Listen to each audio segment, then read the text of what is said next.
02, I think I heard out there, Newfoundland, Canada. Do you copy 857 in Arkansas? Yeah, we hear 857 in Arkansas. Thank you for getting back to us, sir. Absolutely. Good morning to you up there. Hope you're having a good weekend and things are going well. You're just booming into Fayetteville, Arkansas. 5 by 9. My name is Jerry on this end.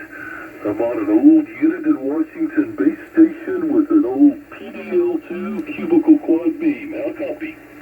Oh, sounding wonderful here, Jerry. Is that Jerry with a J or a G on your next over? Yeah, no, you're sounding really nice. Beautiful, punchy audio. Very interested in what you're using for a mic.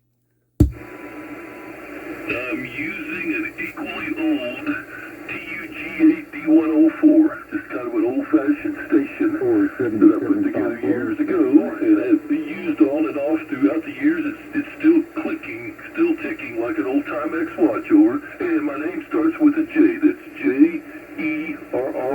Back to you. Well, thank you for that last over, Jerry. And I'm very impressed with your D104. That's the first one I've heard that had so much punch. So, yeah, it's very interesting. I guess the radio is doing a bit of processing as well. So congratulations. That's the best D104 I've heard. Well, that's just a pretty good audio report because there are literally hundreds of thousands of D104s out there over the years. This one has been a good one. I've got lots of good reports on it. I'm putting out about 80 watts actually. I've got the unit in Washington putting out about 1.5 watts into a very small little transistorized amplifier, and it's been a good combination. It seems to work pretty well. Yeah, absolutely. And I have a few units in Washington myself. They're very beautiful radios. They have some really nice sideband. They sound really good. So congratulations on that. And like I say, I've heard lots of D104s before, but I have to say yours is sounding about the best I've ever heard. I would have never guessed it was a D104. It's got a nice body tone to it. Well, very good. Now, I didn't get your name, and come back if you have time, and tell me exactly what you're using as an antenna and the rest of your station there if you have time, over. Absolutely, Jerry. My apologies. My name's Andy. Andy. Last name Tobin. And I'm doing a VideoGate here, my friend. So if you have access to YouTube, I can let you know how to get to that VideoGate once I get it uploaded. I'm currently using a Snake Radio Customs Cobra 2000 Super Snake. And the Antron 99 is only 15 feet in the air. And I'm using an Static Echomax 2000. A Static Echomax 2000 microphone. And that'll be about it. But I think I would have to give all the compliments to the radio that Snake Radio Customs has done here for my great signal. Okay, Andy, very good. Boy, I'm not familiar with the Snake Radio. That's a new one for me. I did own an old Cobra 2000 radio back in the day. Ended up this old unit in Washington is the one I held on to, but I had numerous different base stations and had a beautiful Cobra 2000 with the dual speakers and the digital readout, and ended up selling it because I was afraid that the digital readout would conk out on me and I wouldn't be able to find a replacement. But that was the Snake Radio is something new to me. Now that is a modern radio, I'm guessing, right? Well, no, it's a radio actually that was built in 1979. It's an original Cobra. I believe 78 or 79 is the original chassis. And basically, Tim Trent in Arizona, he takes the radio and he beautifies it look-wise, for looks, but also for peak performance. He's been doing this for many, many years, and he's perfected the art.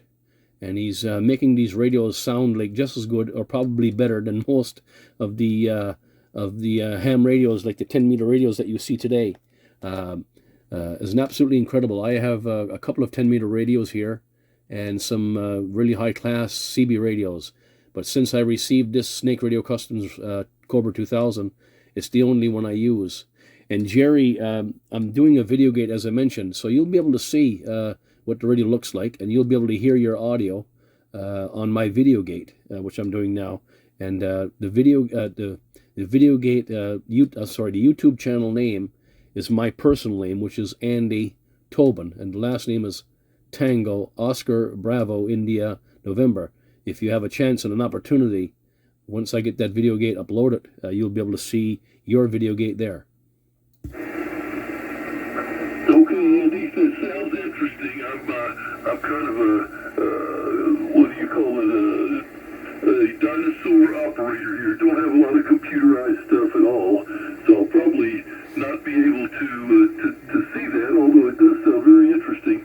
I'm just kind of I don't know, just old-fashioned radio operator here. I have also been a ham operator at times, and I actually let my license expire recently because it seemed like it was really dropping off in just people using it and enjoying it like I always used to enjoy 11-meter radio. So I've just kind of switched back to 11 meters, and just in the last few months, in fact, and I'm making many more contacts here than I had been on the HF bands, to be honest with you. So it's, I guess I'm a little odd from that point of view, but you know, you got to go where you find the fun, and I like to get on there and just talk to people and hopefully have a little laughter out of the deal and enjoy it a little more than I was enjoying the ham radio. So, but anyway, yeah, it sounds interesting, and I'd love to hear this old radio to see what it talks,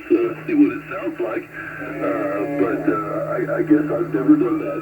Over. Yes, Roger, yeah. And, you know, you mentioned the ham radio, and on a couple of occasions I was thinking about going to write the exam.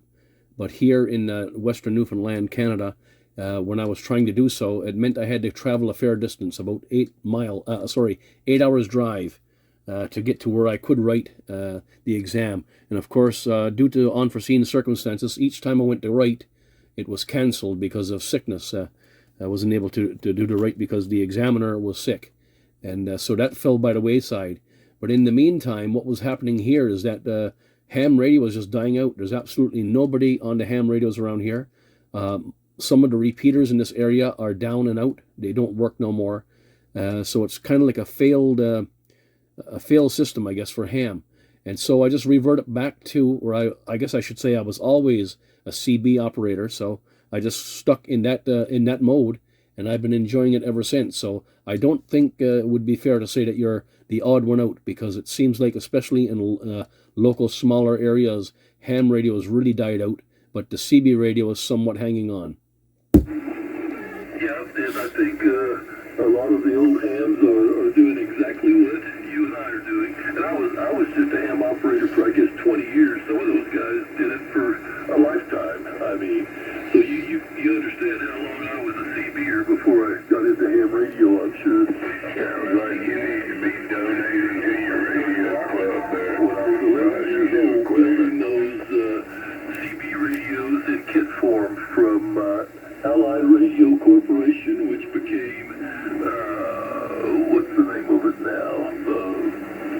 On every street corner. But at any rate, I built kits from Night Kit, Allied Radio Corporation, which became, what was it?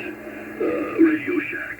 But that's where I got my interest. Built 4 or 5 of those kits over my age, probably 11 through 15. And I got into athletics and played a little basketball.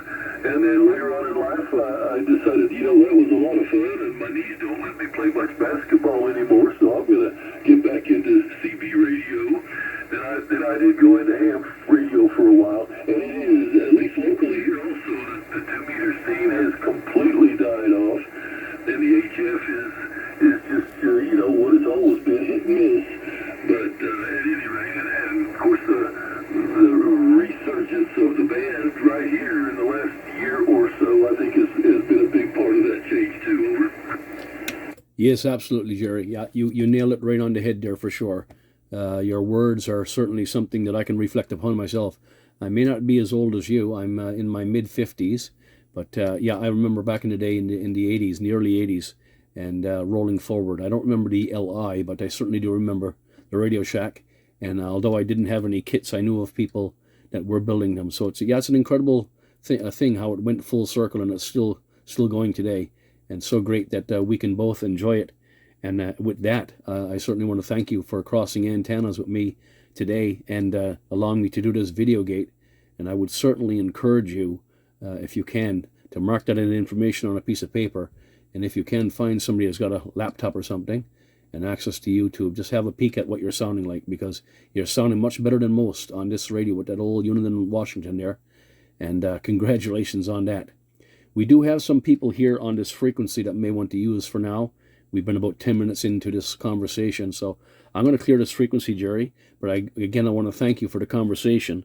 And hopefully we can cross antennas again and do another VideoGate in the near future. So with that, we'll sign out as Tango Charlie 02 here in Western Newfoundland, Canada. And we're clear at 8:57. Jerry in Arkansas. God bless you and happy DXing, sir. Okay, very good there, Andy Tobin. See, I remembered. And I have written that down. I've got a tablet computer. I'm just not real good at using it, but and I've got a small amount of internet access here at home through the use of one of those Net10 wireless hotspots, as they call it. I don't seem to have the interest that a lot of people have, but in that mode. But at any rate, I do have some access, and I will try to find that, definitely. Thank you so much for the QSO. It's been a good one. It's been fun, and I kind of fluctuate anywhere between the lower side band, 36 through 40, those same old stomping grounds from way back when, and probably will be where I'll stay. So I do float around, but I hope to catch you again someday. Have a great weekend, and I hope you have an early spring up there. Believe it or not, I got to go out and mow the lawn today here in northwest Arkansas. So have a great one, and thanks for saying hello. DC02, Newfoundland, Canada. This is 857 Jerry.